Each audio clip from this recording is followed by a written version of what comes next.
I love this like standard hip hop beat. I'm a huge, this is a great beat. What's up, everybody? Yeah. Welcome to the Zach Dresler Show. I'm Zach Dresler.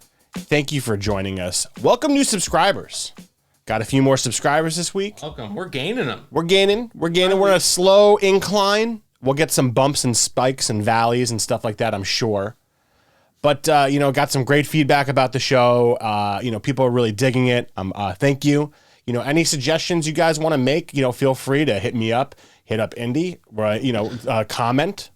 Yeah, comment below. You can email the show at the drag show. Okay. It's such a drag show. And the show, the Zach Dresler show at gmail.com. I'll put the lower third there Awesome. for everybody. Right here or somewhere here. Beautiful. One Email the there. show. You could also go to, at Z Dresler. And slide in his DMs there. Hit me up on Twitter and Instagram at Z Dresler. Anything guys you want to talk about? If there's something that you want to talk about, you think I should bring on a guest, whatever, or a bagel. If there's a bagel, I've been doing these bagel reviews. It's a TZDS tradition. It's absolutely, and it's gonna be it's a lot of fun. I've been enjoying them. I'm working on one. I'm just working on one each week. But if you have suggestions for bagels, whether in Los Angeles or wherever you are across North America or the world, if you have, I don't know if I can get bagels shipped from Japan in time for them to taste good, but if there's a good Japan bagel shop, I'll fucking Maybe we can make a budget for it. Listen, I'll pay for it. It'll come out of my own personal budget, and I'll have them come. I'll fly them out. I'll fly the product out here, and we'll try it. That's quality content. Absolutely. I love bagels. And so, it's one thing I'm going to have, my like a little cheat meal I do a week. Maybe not the only one, but, it's not easy. You want to try all the good foods, but I've been really good. I've been really good with my health. Anyway, subscribe to the channel, hit that smash button on YouTube. Tell your friends who don't. You can check us out on iTunes. The audio version of this you can check out on iTunes. Yeah, just tell one friend that you think likes comedy, likes to laugh, likes to have a good time, likes to hear good interviews, good stories. Things. Yeah, this is how things grow. It's word of mouth. It's people like you, the new subscribers, the old subscribers, the OGs, the new Gs. Absolutely, it's all you. Absolutely. And if you like this and you want to hear the audio version, or you don't want to watch my mug on video, I totally get it. It's totally understandable. You can subscribe on, Google Play, Amazon, Spotify, iTunes, Stitcher. Are we on SoundCloud? SoundCloud. Ooh, I could put us up there. We don't have to. I saw that the other day. Someone posted that they're like, "Oh, check out my show on SoundCloud." I'm like, "Are we on SoundCloud?" We should do that. I'll do that. So we get on SoundCloud eventually. But I'm really excited for the show. The shows are picking up momentum, and a lot of people want to, come and join, and I'm happy about that, and I'm thankful for that as well. A lot of good friends, good people I met throughout the years. And tonight's guest, I'm really pumped for. He's a friend of mine that I met while doing, improv. I was going to say improv, which is Australian, but improv comedy, sketch comedy, just comedy in general in New York. He's been part of a comedy duo for over 2 decades now, Chris and Paul. His name is Chris O'Neill. And Chris and Paul has traveled his duo he is Chris O'Neill. Paul Valenti is his partner, but Chris O'Neill is joining the show tonight. I will get Paul at some point. They've traveled the world doing their comedy stuff. They went to the Edinburgh Fringe Festival back in the 2010s. And they were finalists on NBC's Bring the Funny a couple years ago. And what's great is that Chris is so talented. He had a long stint as Elder Cunningham in the wildly successful Broadway musical, The Book of Mormon. Oh my gosh! Yeah, he was on the traveling tour and then became part of the Broadway main stage. He played Elder Cunningham, and I had the great opportunity to see him play that character and do it on stage at Broadway. And he's special. He's fantastic.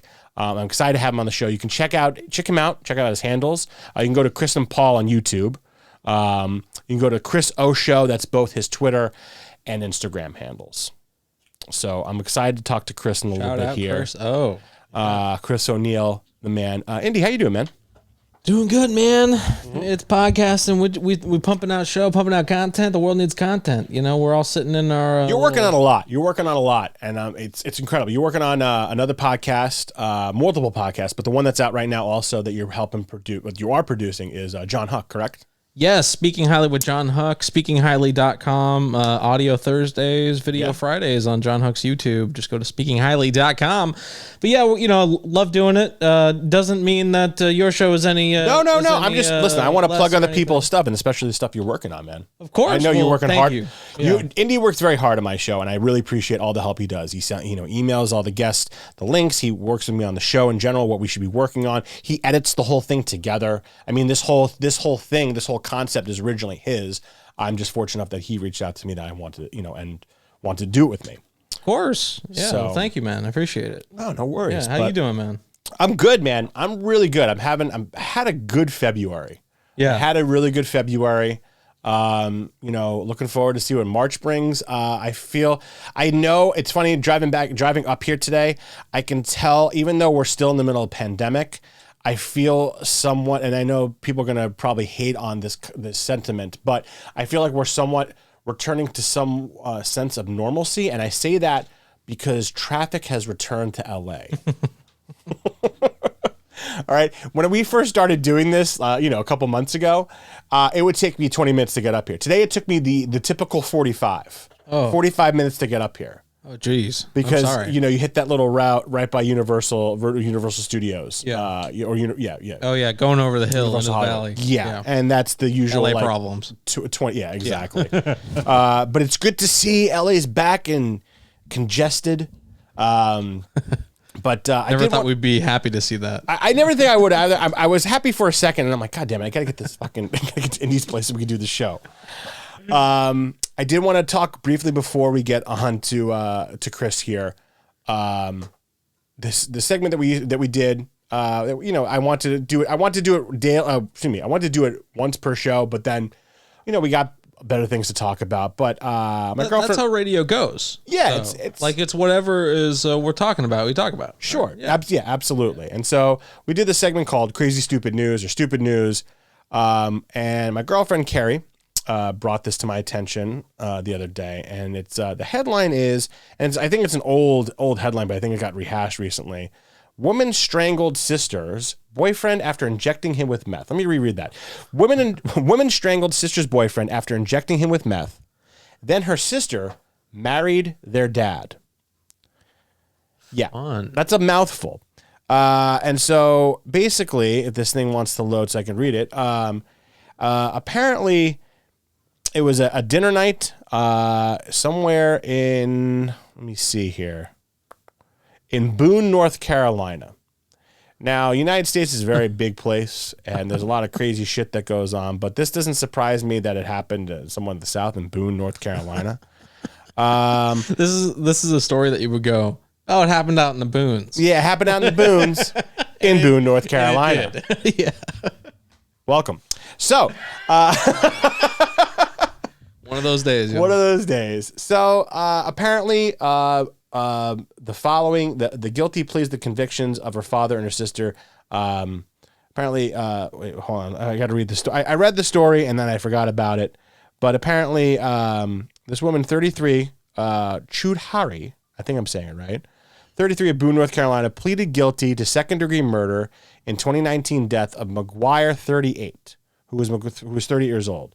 Chudhari's sister, Amanda McClure, and McGuire were a couple at the time of his murder inside the home where she lived, and with their father, Larry McClure, Sr., who's from West Virginia. So this is even making more sense now. Like more states are getting involved where incest, it's incest.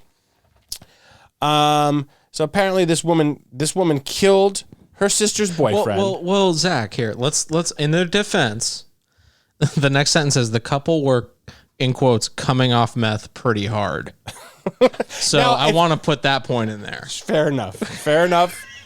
And listen, when you're coming off meth, I've never done meth, but I imagine it's going to be pretty hard. Yeah, I would imagine. Yeah. And you do some, unfortunate, wild things. Now, I don't know, man. Like, I just, I don't That's know fun. what, I don't They're fun know. people. I don't know what's weirder is that it's the sister married the dad or killed the brother with meth. Like, what is stranger in this? Like, what's evil? She killed the her sister's boyfriend Yeah. with meth. That's extremely fucked up. Right. But then she was like, you know what? No. I'm gonna match this. I'm gonna marry my stepdad. Now, yeah, it seems like, you know, they got like whatever moral thing you're going to face when whatever that happens, they're going to have to throw the book at them. Yeah, these absolutely. are very different charges. It's just I'm not saying, I don't know. I want to say it's funny. It's just stupid. It's just stupid. It's just incredibly, like, there's been a lot of stupid shit that's happened over the past however many decades, all right, including this year. But this, to me, just struck me, I should say. It's just ridiculous. I'm just, I'm continuing reading the article. I'm catching snippets, and it's just like what the father was, I don't know, the father's involvement. It's kind of wild. You guys check out this article if you can. I don't want to get into too much. Yeah, it's wild. But I wonder if I have that drop of stupid news. Yeah, this is the perfect soundbite for this. This is absolute. Yeah. Let me read that. That's not the perfect soundbite. No, sorry. Play that again. Play that. Woman strangled sister's boyfriend after injecting him with meth. Then, her sister married their dad. Like, that's how we should have started it. And then we go, yeah. Oh, this is the stupid news one. Sorry, my board's not labeled. No. Yeah, but this wasn't. Yeah, okay. But that's not as. Yeah, this is more. No, it's scary stupid news. Scary stupid news is where this belongs. I just. And you look at the. They have their mugshots, all of them. They're just very fun people. They look like they know. They don't know how to smile, but they know how to have a good time. Yeah, for sure. I don't think they know how to stop having. And this happened around Valentine's Day. This is last year apparently, but this happened around Valentine's Day. So I think there was an update to it. I'm trying to find the update. But yeah, this is kind of crazy, man. I hope none of you did this on Valentine's Day this past year, a couple weeks ago. Again, we talked about how I'm not a fan of Valentine's Day, but I would never do anything like this. I would never come hard off of meth and do something stupid like this. But you gotta say, you haven't walked a mile in their shoes, so you don't know what it's like, Zach. I can't wait to get the hate comments on this one. I don't know. I don't want to continue talking about this. Let's you know what we'll do? We're gonna reset here. We're gonna get Chris on. I want to have a nice lengthy conversation with him. I want to delve into his whole world of, how he got to where he is, and and what his successes. So we'll be right back.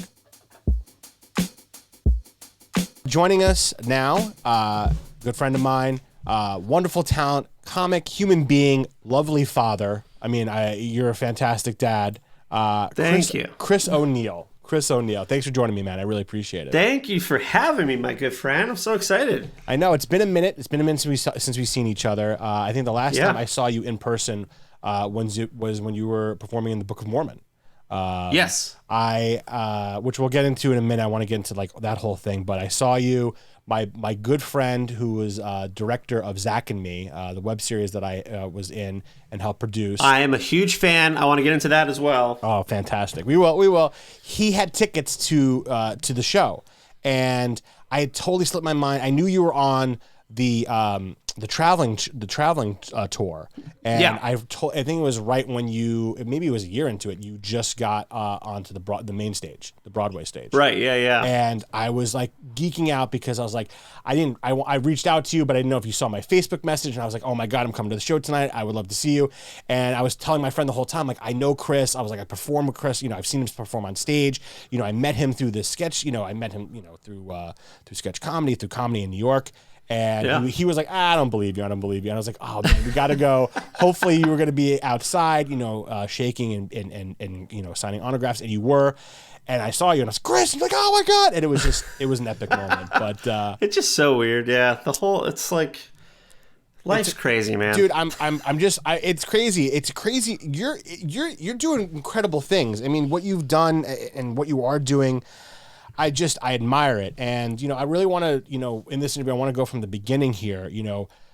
Where did it all start? I mean, I know you and Chris, it started with Chris and Paul, I feel, or unless I'm missing that. But I feel like it started with your comedic partner, your stage partner, Paul Valenti. And Paul Valenti. 98, 97, 299? Yeah, we met, what do we meet? 99 we met through a mutual friend and back in our hometown where we're both living now, actually. And yeah, he just wanted to put together a sketch troupe. I didn't even know what that was. Like, a year before that, my friend got me into like local improv shows, and I'm like, what's improv? So I was just kind of like, I don't know what any of this is, but it's, I did a couple of shows, and it was just fun, and we would go on stage, and we would like, fuck, and like everyone's like, wow, hilarious, and I'm like, I'm gonna be the next big thing, and like that kind of crap when you're like 15, 16, and yeah, and then I met Valenti, and then yeah, he told me about his dreams of being a famous sketch comedian. And you guys are, you guys are, period. You guys are very famous sketch comedians. So, but when did you take, were you in theater? Because I know you have, you do music. Were you in theater in high school and college? Yeah, I was a horrible student. Everything was like, I was a soccer player, and I was like, oh, I want to be a professional soccer player. That was like my whole dream. Mine too. And I have a lot of teachers in my family, like my mom's teacher, my aunt, my brother now is a teacher. My grandfather was like the principal administrator of our town. Like the mayor of our town, basically. So it was like very school centric. But my dad went to Juilliard, and he's like this amazing musician who, when my mom got pregnant with me, he was like, I need to just settle down and work. I'm going to be, he was a mailman for years. And so he would be a mailman all day and then gig at night. So he was that one person that was kind of like, give me a thumbs up, like, hey, listen to your mother, because she knows what she's talking about. Right. But like, hey, all right, when I started to do comedy shows. But like, yeah, I got kicked off the soccer team, and my mom put me in concert choir, because that was the only other, like, she figured I can pass that if I just shut up, because I was failing everything else. Right. And then, yeah, from then on, they were like, you want to go in a musical at the school? And I was just like, high school sucks. I'm never going to survive. So I was just like, at that point, I was saying yes to everything. Right. And they threw me in the back of this musical. And I was like, these people are just like me. Like, these people are like crazy and weird and stupid and amazing and fun. And it was like, I don't know what it was, but something in my brain, like, I just was like, this is super cool. And from then on, I kind of was in the background in every musical from then on, and then I kind of made that shift to comedy. And yeah, my senior year of high school, Paul and I put on a sketch. My first sketch comedy show was at my senior year of high school, the Chris O'Neill comedy show. Wow. And it was like, yeah, we had all year to promote. And Paul and I are like, this is when Paul and I like put together like a little troupe with our buddies, and we got, he got me into Kids in the Hall, so I was super like studying them, and I'm obsessed with them. Yeah, and we like, Paul's dad worked for a limo company at the time, and we're like, we kind of dropped a hint that back then when it wasn't so taboo, Bill Cosby, one of our buddies did a great Bill Cosby impression. And we're like, Bill Cosby might be there. We like dropped that rumor, and it actually like went crazy in the school. They're like, Bill Cosby's going to be, and I was like, oh no, I'm going to get in trouble. So we doubled down on it, and we spent like $150 on a limo to drive us and pull up in the front of the school, and just to make it look like Cosby was there. And we promoted for a year, so there's a bunch of people out there. And then Paul and I run out like, and they were like, F you guys. Did you record that at all? Did you have that at all recorded anywhere? I do. I do. Amazing. I do. And my mom, like, I think my dad's recording it. And we just hear everyone like, oh, who's in the thing? And then you see me run through, and my dad's like, oh my God. And you just hear everyone go, ah. Like, everyone just looks so bummed. They're like, what an asshole. And but that show was like, it was nuts, man. Like, that was the night where, I went from like hating high school, feeling like I was never going to make it. And it was like my senior year. The prom was the night before, so we just wore the tuxes to the show, like, just to make us look real cool and profesh. And I was like, it was like on top of the world. It was amazing. And I feel like you guys have kept something of that like formal attire when you guys do your shows. You guys have this very uniform look, between you and Paul. I don't even know where that came from. It's just, I honestly don't know. Like, Paul used to pretend to be our manager when we were in his apartment in Stamford, Connecticut. He would be like, he'd call a club and be like, "Hey, I got this hot new 2-man act, coming straight from Connecticut. You got to check." And they were like, "Yeah, okay. Tell them to bring 10 people. Bye." You know what I mean? So we were like, "We're going to New York," and then from then, Paul and I would write our bits on the train going to New York. And we would bomb horribly, and we loved it. We're like, "This is so cool. We're living like that New York." It was just, to us, it was like a dream come true. What was your first place that you went to in New York that you performed at that you remember? New York Comedy Club. Okay. Yeah, I remember on the that. East Side. Yeah. Second Ave and like 24th Street, maybe. Yep, I remember New York Comedy. I don't think it's there anymore, right? I don't know. Who knows what's around anymore now, but yeah, man, it was like we'd go on a bringer show, so we'd be on it like the show would start at 7 and we get on at like 12:30, and we had to catch the like 1 o'clock train at Grand Central. So like we'd do a 5-minute horrible act for like 2 drunk people. And there were 2 rooms in there too, right? There was like a real narrow room that was like a wall that you sat in front of with a mirror, and like there was the open mic, and then they had their main stage. Because I used to go with a mutual friend, Adi Blotman, to that open mic. Yeah. Oh yeah, for sure. And then we go on super late at night, and we thought it was the coolest thing. Like we thought, then we'd race to the train, and we were like just buzzed from like we can't believe we just did that, and didn't even care that we didn't do well. We thought we may have done well, but it was literally trial and error, and there was a lot of falling on our face, but kind of like having a fun attitude about it and be like, "This is what it's supposed to be." And yeah, man, it took years to figure out what our act was. Absolutely. Now, I asked this to Adam Hamway the other day. Like, do you wish, because again, you did this, in high school, we were both in high school around the same time, 96, 97, 98, 99. Do you kind of wish, we had access to like a lot of comedians or, up and coming comedians or young guys, young people have with like YouTube and TikTok and Instagram, like being able to make these type of videos that you can make now and just post them to get like I feel like word would travel so much faster. Yeah, I don't know, man. It's like I kind of dig the way it all came about. I feel like our age, like our generation, we were in the city grinding it out when YouTube blew up. It was like 2006 about or whatever. Yeah. And you would see things like that pop up and like, what is YouTube? And oh my God. And I don't know. I kind of like the way it all happened, because right now I look at it, and maybe it's just because I feel like an old fart, but like I'm like I can't even keep up. You know what I mean? Like viral videos are like popping up. Like the guy makes he can make a waffle and throw it on a cat, and then it's like a bajillion. And then meanwhile, I'm spending like 25 years trying to figure out how to freaking get the right joke of this pun, the right punchline, right? So it's like I feel like I just missed that cusp of like. And just like before we got on here, I'm like, I always feel like with technology, I always feel like a step behind. Yeah. So I'm like, you know what? I dig the way it was. I love the live shows, and I feel like I don't know. I feel like I'd get too overwhelmed. Yeah, and I feel like it's a talent. I feel like it's a different. I look at stage performance as opposed to whatever you want to digital performances are completely different. It's a different medium, and I feel like it's a different talent. Yeah. And I feel like really good talented people are the ones that can perform on stage, that can really act. Because not to take anything away from the people that make comedy strictly for digital platforms, but you can redo a take, you can do it over and over again. Where sketch comedy is something that you got to practice before you get on stage, to hit those beats, to hit those notes. And I feel like now, especially with COVID and everything, you're not seeing that as much as you used to. It's all going to, TikTok, which, like you said, it's like a guy throwing a waffle on a cat and it gets like, 3 million. I gotta look that up. I just threw that out there. It's there. If not, you have to make it with your kids.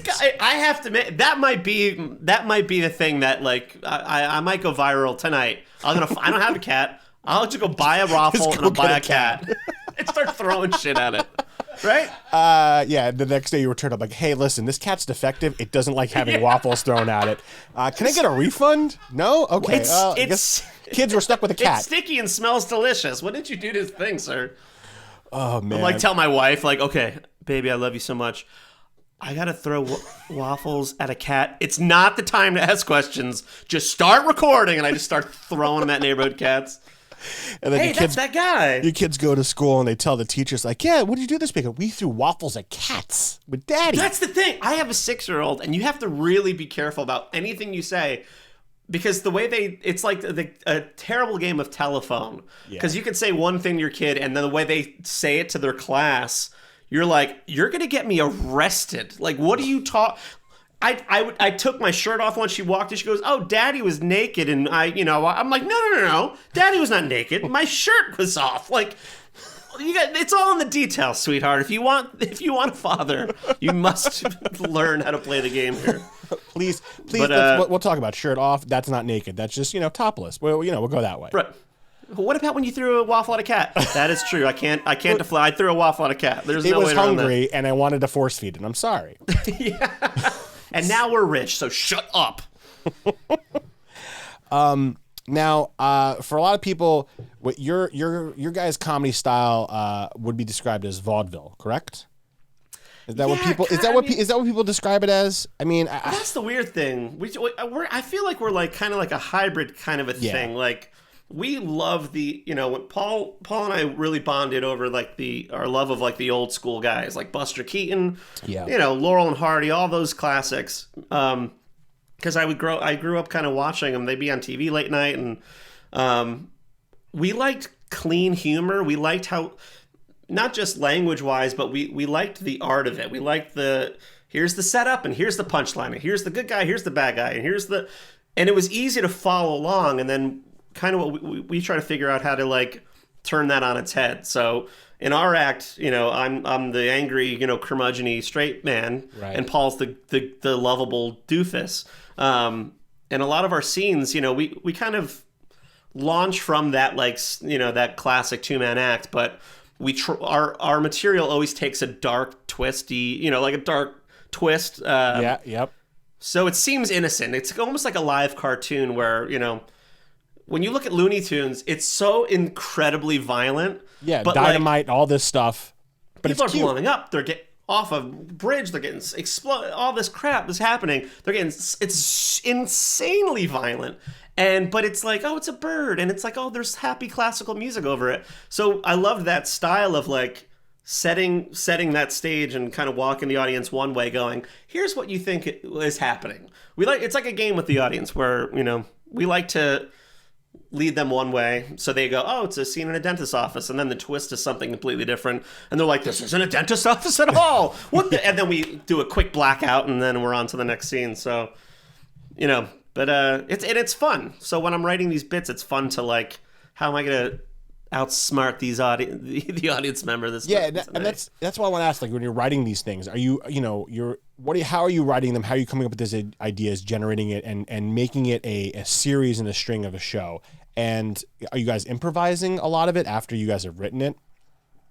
Yeah, whenever I write, everything's kind of spawned from like music. So it literally is classical music. There's a lot of music in our show, and it's kind of like it's kind of how I write. So, if I hear a nice classical piece, I go, okay, so what do I see to this music? Because in music in general, but especially classical music, you can really, the rhythms change and there's emotion within the music. There's the crescendo kicks in and something scary, but then it gets sweet and then it takes you on its own little journey. So I kind of try to match the sketch with that and a little bit, but yeah, it's just kind of for music, and I'll basically pitch it to Paul. And one thing I'll say about Paul, other than all these other great things I can say about him, he's completely fearless. And you know that Paul is one of those guys that he just doesn't, if it'll get a laugh, he'll do it. Yeah. And Paul and I over the years have formed this trust with one another where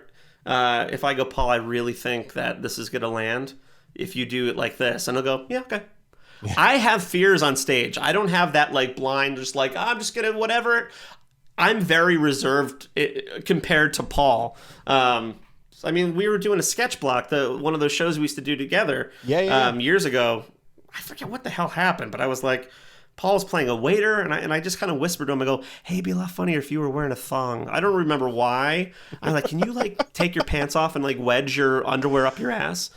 And this was about a minute before we went on. He was like, yeah, okay. And just took his pants off and wedged and went on stage and got this huge laugh. And it's nice having that kind of person to kind of play with, because, you know, I can say, hey, Paul, I'm thinking this. And he's like, I trust you. Let's do it. And it's unbelievable. I mean, I'm very lucky to have someone who just doesn't give an ass. You know, he just goes for it. He's the ultimate comedic partner. He's the ultimate improv partner. Yes, and he doesn't question. He doesn't say no. He just goes with it. And he usually is the one that gets, if you ever look at our bits, you know, he's the one that gets the milk dumped on him or slapped or he's naked so he definitely earns it. But, you know, there's a reason why I'm usually clean at the end of our shows, because I'm like, hey, Paul, I'm going to need you to do something real horrible right now. And he's like, yeah, sure, let's do it. Sure, why not? Whatever it is. Yeah, let's do it. Now, you said that, you know, you started off going into New York Comedy Club and, you know, going from Connecticut into New York to do these clubs. When did you start to feel that, like, what you guys were doing was clicking? Like, the audience was appreciating it, and you were feeding off the audience, like, okay, we got this, let's improve it to here.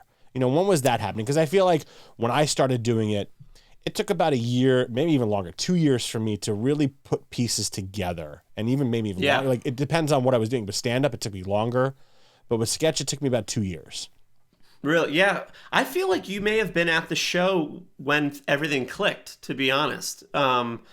We, in our hometown, there's this woman at our local community theater where Paul and I met, Susie Lynch, who is our mentor. She's this dry, incredibly witty, sweet, maybe she's 75, I guess now. Wow. Just super quick woman. And she was teaching some improv classes, and so we took her classes and just fell in love with her. And I would go to her every day. I would just go to the community theater and sit and just pick her brain. And I'd say, here's what's going on in my life, and here, what do you think about this? And she kind of just gave me this great advice. And she would watch Paul and I rehearse some of our bits. And we had a troupe that we put together, and she was the only person, and this is back when, like, we would do shows for friends, and they were like, that's great. And no one gave you know what I mean? Everyone was being nice. And she was the only person to ever go, I don't get it. No, I don't like it. And I was like, who the fuck is she? You know, like I was like 17. I'm like, she doesn't even get it because she's old and she doesn't know. And like, I love her, but like, she doesn't understand what I'm trying to do. You know, like my 17 little frail ego, you know, and I'm like, she would just go, that, you know, it should black out right there. There's no reason for, she would just give me like these hard edits. Like, no, and I'm like, what do you mean cut the scene here? I've got like 7 more pages of great material. You know what I mean? Like that kind of crap where everyone needs to hear this. And Paul and I, it took a long time. And we had one sketch in particular that was the sketch where we were like, oh my God, she was right all along. And to this day, there are moments where Paul and I go, oh, Susie, she was right. She was right again. And this sketch was called Taxi Robert. It's a stupid sketch, but I love it because it's the sketch that really was the thing that made everything click for me. And it's Paul's on stage and he's hailing a cab. He's like, taxi, taxi, hey, taxi. And I come up and I go, yeah. And he looks at me and he goes, can I help you? And I go, oh, you called me? And Paul goes, I said, hey, taxi. And I said, oh, I think you said, hey, Robert. And it's like, that's kind of the sketch. And then it went on like, well, I'm here now. Can I get, and then the blah, blah, blah, and then it just like all the garbage fat that, and I said, what if we just cut it at, I think you said, hey, Robert. And then we just throw a blackout. And I feel like we did it that night at Sketchblock. I feel like you guys were there. Yeah. And it went over really well. Yeah. And I was like, oh, that's it.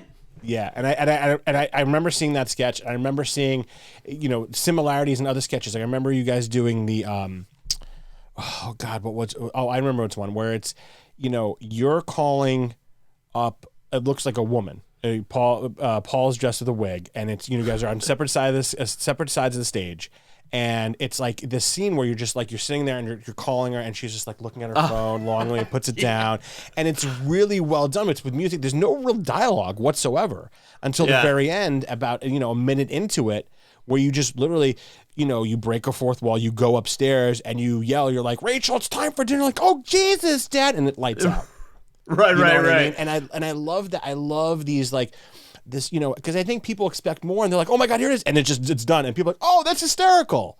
Like, they don't think about it because they're used to seeing longer sketches or, deliberate or SNL type things. You know what I mean? Right. Yeah. Yeah. The thing that I really found fascinating, because, comedy is I'm such a nerd about it, but it really is such a science. And, I mean, you've done like a bunch of different versions of, you did stand up, you did improv, you sketch, all this stuff. And it's like, if someone's telling you a joke, especially a stand-up, and they, ever so slightly trip up on the setup, a hair, it's not funny anymore. No. You've lost them. They fell off the ride. Yep. And it's amazing how fragile it is. Yeah. And that's what I love about it. And I love the psychology of when you go on stage, I feel like an audience kind of sits back and they go, I'm going to let you know if you're funny or not. I got the power and this is what I'm going to do. And what I like to do with Paul was, I read Andy Kaufman books and kind of study it up on all his crazy antics. And it's kind of taken the power away from the audience. So you go up on stage and there'd be times where we'd go up and we'd spend 8 minutes just setting up the stage in silence and doing like little gags, like subtle gags, but the audience would laugh. And what that was telling them was like, we're on our time. And they liked that because then their guards dropped and they go, okay, well, we're not necessary at the moment. So we get to just sit back and watch these guys do whatever they're going to do, whatever they're going to do. So we might as well just relax and sit.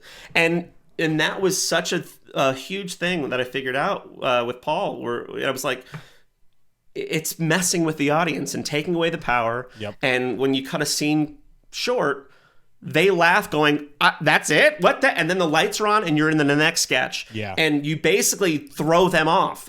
So now they're defenseless and they're like, I don't know what's happening. And they like, it's like, it's fun. And it's a game. It's a back and forth kind of game. And that's why a lot of our sketches are, the crowd tries to figure out what's happening in the sketch. Yep. Because they go, whatever I'm thinking this is right now, it's definitely not that. And it's fun. And then it's when the blackout hits and they laugh and we try to run into the next sketch and kind of keep that, we never let them settle back down. Yeah, that's good. And obviously that's completely different than stand up. I feel like stand up, you need, it's the same thing where you're trying to hit that joke. And if you miss a cadence, miss a note, an inflection in your voice, then the audience doesn't get it. But the audience I think like what's different here is the audience, it will throw off the rest of your stand up set.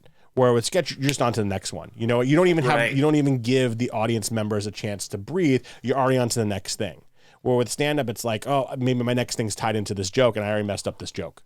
Oh, I can't. I was too scared to ever do stand up. Like I did it like maybe 10 times, maybe, and it was too scary for me. I always needed to do a character, or I always needed to have a filter or something that kind of like, kept the audience at hands. You know what I mean? Like one bit I used to do was like, hey, I'm not supposed to be here right now. Honestly, I'm not the comic. My buddy's just running late.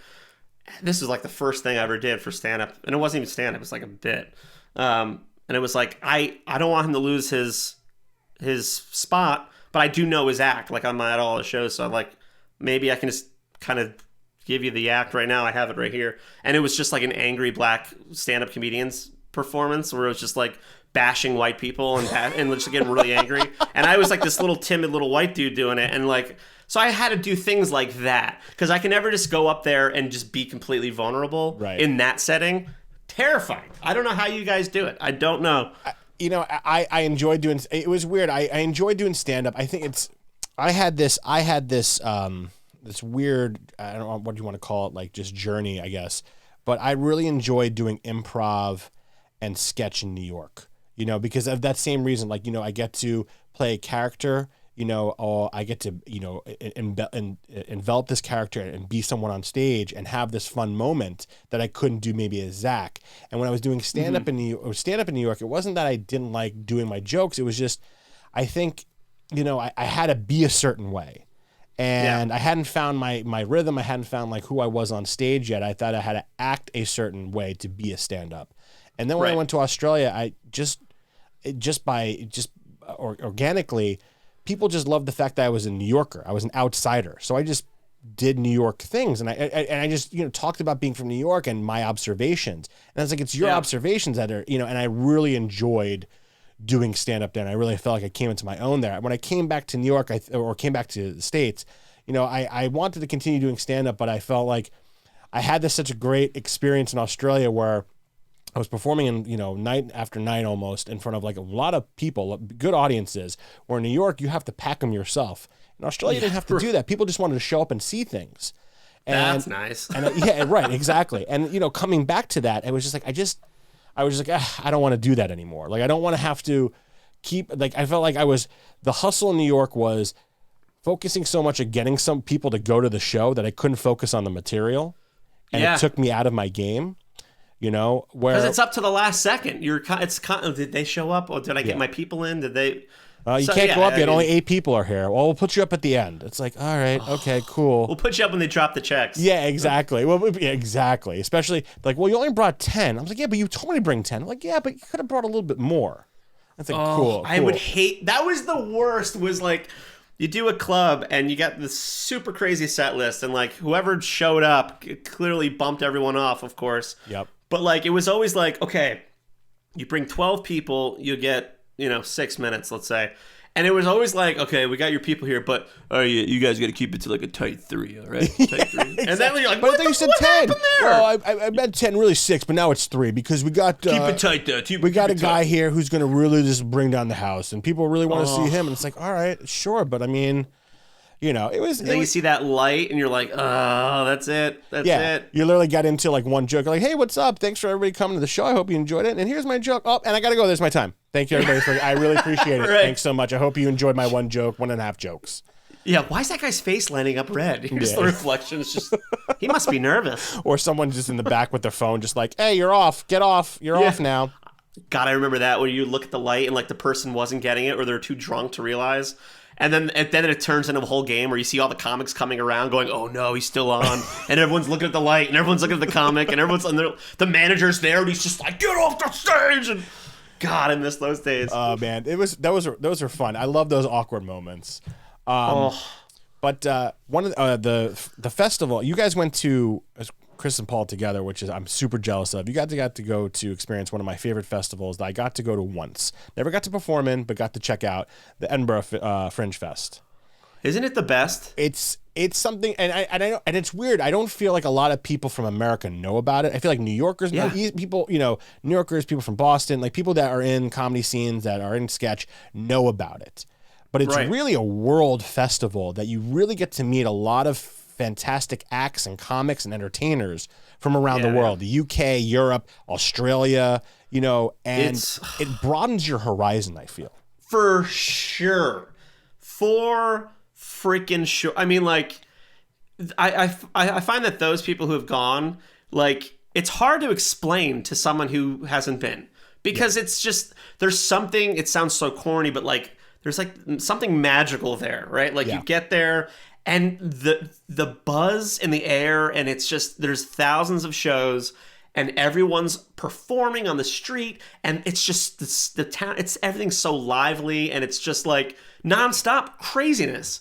For a month, and it's like, it's unbelievable. Yeah, and the city itself, it's like it's just weird. It's like this. It's this beautiful city with these cobblestone roads, and people are just like, hey, come check out my show. Yeah, I'll come check out your show. Come check out my show, and everyone goes and checks it out, and there's just a lot of traffic that comes through there for whatever reason. And I found out about it, and I found out about Fringe. I mean, I always knew about Fringe festivals. I heard about New York Fringe and Hollywood Fringe. But you don't think about those festivals because there's so much going on in New York. Right, exactly. That's the blessing and the curse of being in New York, is just like, hey, come check out my show. well, if you're not going to check it out, I'll be doing shows the rest of the year. Come free whenever you can, and Well, that's the thing, because Yeah. it doesn't seem like it stands out. I mean, it's like the New York Fringe. You're like, you're just hustling in the city anyway. You're like, so what's the show? It's like, you've seen it a billion times. I'm like, okay, I gotta. And there's tons of other shows. There's always something going on in New York. So it's like, if I don't catch you tonight, I'll catch you on the next night. Because this is so much. I mean, you can do in New York, you can knock out 3 to 4 open mics in the night on a certain night if you wanted to. Yeah. From 6 or 5 in the afternoon to 1 in the morning. Oh man, I remember those. Yeah, I remember those open too. mics. Those were crazy. And I didn't get into the concept of what these Fringe festivals were until I was in Australia and I attended the Perth Fringe Festival, which it was in its infancy at the time. But it was just this incredible, because you had all these artists come around the world. There were people that were coming from from UK, because this happens. It's happening right now. Actually, it's from I think mid-January, end of January to end of February, and it's all these artists from Australia, from New Zealand, from the UK, from from Asia, all over the world, and then they talk about Edinburgh, and they're like, "Oh, this is nothing compared to Edinburgh," and I was like, "Wow, this is." I'm loving this. Like I worked the festival when I was in Perth, and I got to see all these cool shows. I'm like, this is fantastic. I'm like, what's support for artists? And I just feel like you never see you see it in New York. And I don't want to crush New York, but I feel like it's just completely different when you experience these festivals. Yeah. And New York's also just, there's, like you said, it's chaotic, and a Fringe festival, everything's kind of scattered about their craziness. So it's kind of like hard to, it's all just crazy. It's on a blender and everything's always just going crazy. Edinburgh is just like the town, like the city just turns into the festival for a month. Everything's the festival. Their shows everywhere. Bars, bathroom, everywhere. Rooftops, buses, alley, everywhere. It's just insane. Yeah. It's insane. And I'm really hoping it returns to its form, whenever this pandemic does end, because it's truly a treasure. It's truly a wonderful thing to experience. And I encourage anybody that, is into arts and culture or not, or needs to get into arts and culture, to go check it out.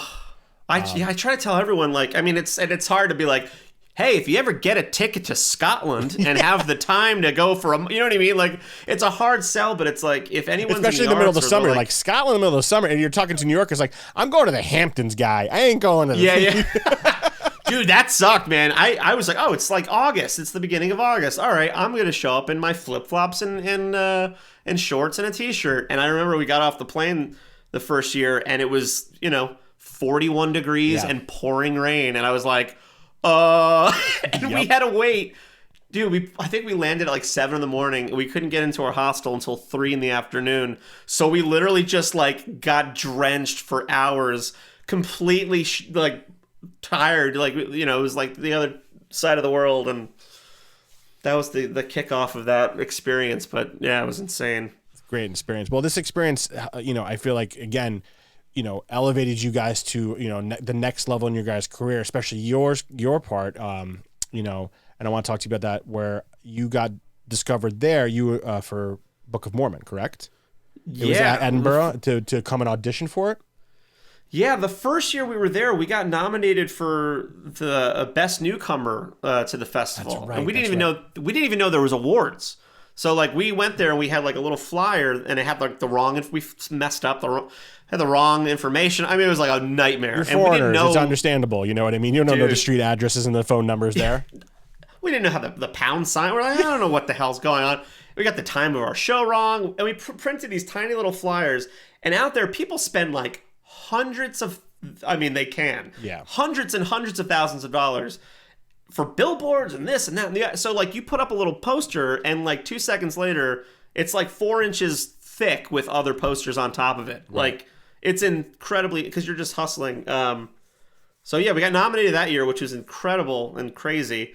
And they invited us back the next year. And one of the casting directors for Book of Mormon was there, and went up to Paul as I'm cleaning up, because you have 5 minutes to pack your show up and get the hell out before the next audience comes in for the next show, because there's shows all throughout the day.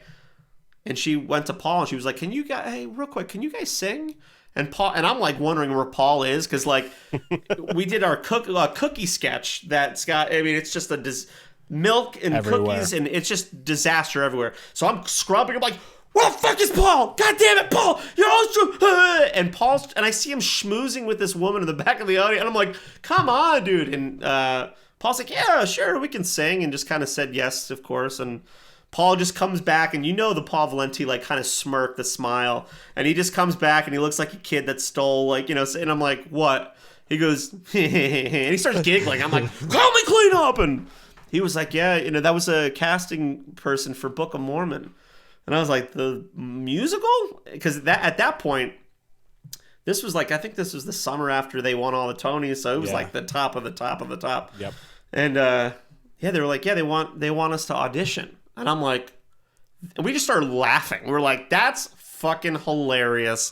And because they were trying to cast the Elder Cunningham character, who's like the fat goofball guy. Right. And it was Gad was the original Elder Cunningham, right? Yeah. And Paul didn't get our information. I think he didn't get our information. He just got so excited. He just like, dude, we throw all of our stuff into like our bin, and then we go downstairs, and we're like covered in milk and cookies and smell like shit. And we're like, all right, let's drink and party now. So we're downstairs. I'm like, I can't believe this. And we're like talking. I'm like, so what do we do? Like, what's her name? And he's like, Kathy, man. And I'm like, and I just feel like my soul just leaving my body. And I'm like, God. What's her, do you have her email? Did you give her a flyer? No. What the fuck, what happened? What did you do? And I remember calling my wife, my girlfriend at the time, and I was like, so we got asked to audition for Book of Mormon. She starts laughing, like, what? And I go, and Paul fucking dropped the ball, and we don't know who the woman is. She could have just been messing with us. So for about I think it was like a month after that, we didn't hear anything. A few weeks after that. And they finally got in touch with us. Somehow found us, and I was like, I would have murdered Paul. I mean, I was like, I went back to the States, like, gutted, because the festival's over, and I was like, maybe we're auditioning. I didn't have a headshot. It was insane. So they found you, and then what happened from there? Did they fly? Did you audition in New York? Where did you guys audition?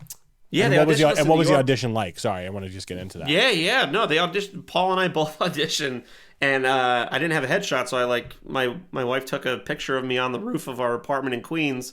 And I went to CVS and printed. I'm like, this is so embarrassing, I'm like, what am I fucking doing? And Paul's Mr. Optimistic all the time. I'm like pessimistic. I'm like, oh god, this is gonna be embarrassing.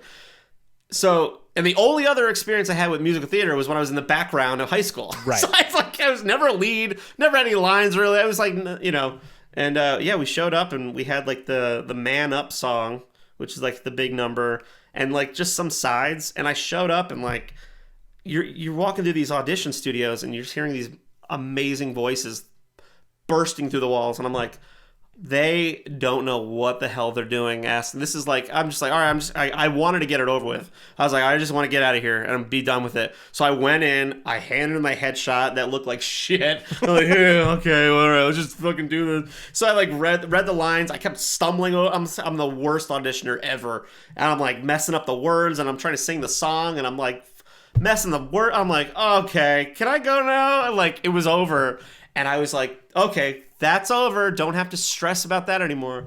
And I just remember I went back to Queens, and my mom called. She's like, so how'd it go? And I'm like, oh god. I'm like, well, fine, it's over. It's fine. She's like, did you get a call back? Like, she thought she was hip because she knew that word. Like, and I didn't have an agent or anything. So like in the set, I went upstairs and I was just like, ugh, I'm so over this. Like, I can't wait to go to the bar tonight. And I had an email waiting for me right when I got home. And it was like, hey, we want to bring you in again later this week. So I went in again, and Paul got called back again. And yeah, it was like 3 callbacks, and they flew us to LA. And then we auditioned for Matt and Trey and the whole team. And then what was that like, auditioning for Matt and Trey? Like, can you just briefly go over that? Like, what you were thinking? Like, did you get to talk to him at all? We hadn't even seen the show, so we flew out there. We saw the show at the Pantages, And I was like, there's no fucking way I can do this. I was like, I started laughing. I'm like, they're kidding me, right? And I'm like watching that. And I'm like, okay, yep, that's it. Okay, can't wait to get this over. Every audition was like, I can't wait to get this over with, because I was just like, I don't belong here. And the next day, Paul and I, it was great that we had each other. And it was also hilarious because we were just like, what are we doing here? So I went in the room, and I remember I made them laugh. And I was like, I don't care. That's it. I can die. I can die now. It doesn't matter if I get this or not.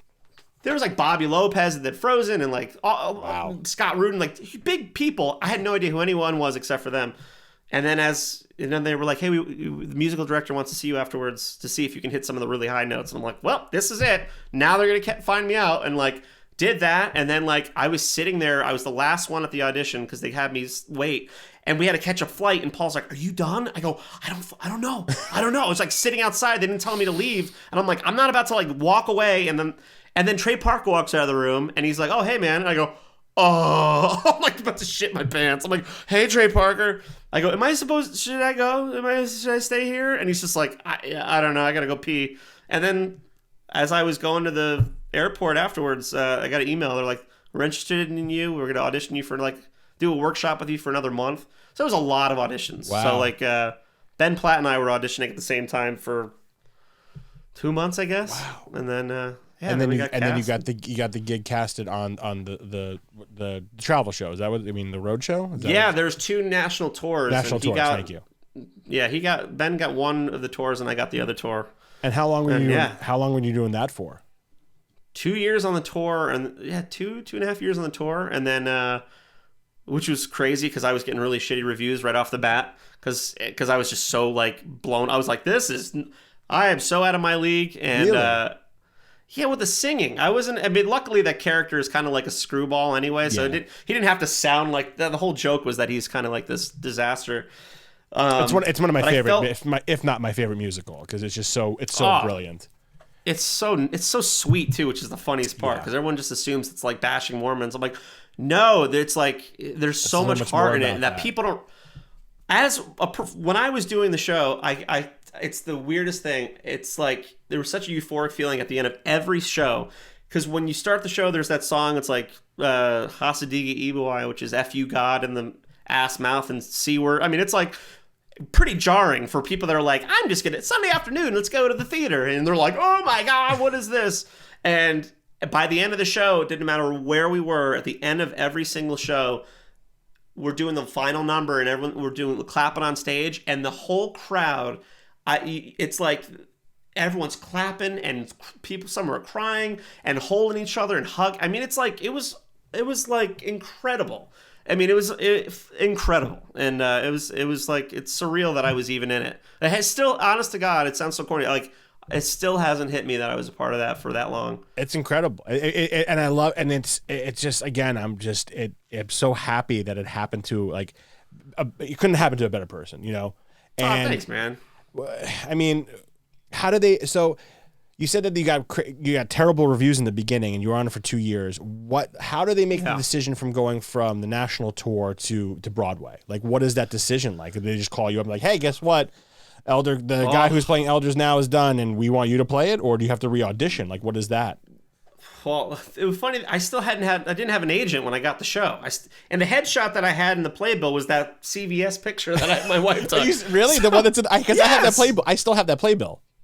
Yeah, that's the picture on my roof. That's the same. I don't have a new headshot.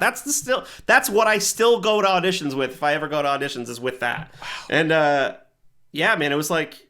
It started off, they were like, wow, the show is fantastic, and da-da-da-da. And this was like the first national tour. So it had a sit down in LA for a while, and then I took over from there. So like it was the first time this show was being shown all over the country outside of Broadway. And it was like, I felt like I was like part of the face of it. And I'm like, I don't know if I'm doing this right. And they were like, he wasn't up to par with the other leads on stage. And I'm like, and everyone's like, don't read any of that stuff. And I'm like, I got obsessed with it.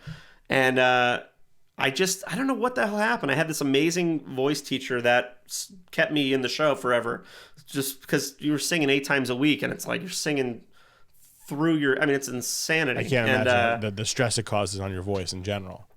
it's just the stress in general was like something incredible, because it's not like I got the show. And that's like when the work actually started. It was like the most amazing. It was so amazing, but equally kicked my ass. But yeah, 2 years, and then found out that there was Gavin Creel, who's like a big Broadway guy, one of the nicest guys you'll ever meet, and most talented guy you'll ever meet. The rumor was he was going to Broadway. He was because he was the original Elder Price on the tour that I took over for. Okay. So he and the Cunningham went over to London when it opened out there, and then I filled in for them and then continued on with their tour. So he was coming back, and he was going to jump on my tour and then go to Broadway with whoever that Cunningham was. So I'm on the show for 2 years. I finally started getting good reviews, and like I got confidence, and everything kind of worked out really well. I won a Helen Hayes Award, which was like ridiculous in DC. Amazing. Just stupid. I love it. Stupid. Like, just so dumb. And I'm like, this is okay. And then they were like, so we got the call again. This 2.5 years in, I feel confident. I'm like, my wife was on tour with me. It was like, we were feeling good. And then my agent was like, hey, you got to go back to New York to audition again. And I was like, what? I don't understand. So they took every Price and every Elder Cunningham, and they brought them all to New York for a weekend to miss the mix and match. Wow. And I'm like, oh no. And I was like, if I don't, and then the rumor got out that Gavin was going to Broadway within Ben was there, everyone was there. And it was like, oh, okay, so he's going to come onto my tour with whoever they match him with, and then those two are going to Broadway. So if I don't match with him, I'm going to get, I guess, kicked off of my tour, and I'll never make it to Broadway with the show. And that, that was like a long shot, but I was like, God, that would be amazing. And I auditioned. I was so nervous. It's 2.5 years in, and I felt like I was auditioning for the first time. And then I remember I was in Columbus, and my agent called me, and I was like, oh my God. And I had my kid on tour, and she was like 3 months old at the time. And he was like, so we went over the negotiating for the next contract, and I'm like, okay. And he's like, so they're gonna give you a new like little things, because they were like, what do you want? I'm like, I just don't want to get fired. Like, that's all I said to him. I don't want anything. Just don't. I just want to stay on. I just want to stay on. Yeah, and he was like, he goes, well, you're not. They're canceling your trunks and like whatever. They're canceling your cars on the road, and I'm like, oh no, okay. He goes, because you're going to Broadway, and I was like, wow, dude. Bald. I was like, I couldn't. He was laughing. He was like, this is great, right? And I'm like, oh, and my wife and her dad they were in the restaurant, and I'm like, like ugly, and people walking by me doing that, like, Jesus, like one of those, like, okay, everyone. Someone just comes over. Downtown Columbus. It's gonna be okay. People were like, that boy needs Jesus. They were like, what the? And I'm like, ah. And he's like, hey, he goes, why don't you give me a call back? And it was the same thing when I got the show, because I didn't have an agent at that time. They called me and told me, and it was right after Hurricane Sandy, and so I didn't hear anything for a while. And I was like, I'm an ugly crier. I'm super emotional. I've never seen a beautiful crier. I'll be honest with you. It was just one of those, like. It's just insane. I mean, it was just totally insane. I'm so lucky to be part of that.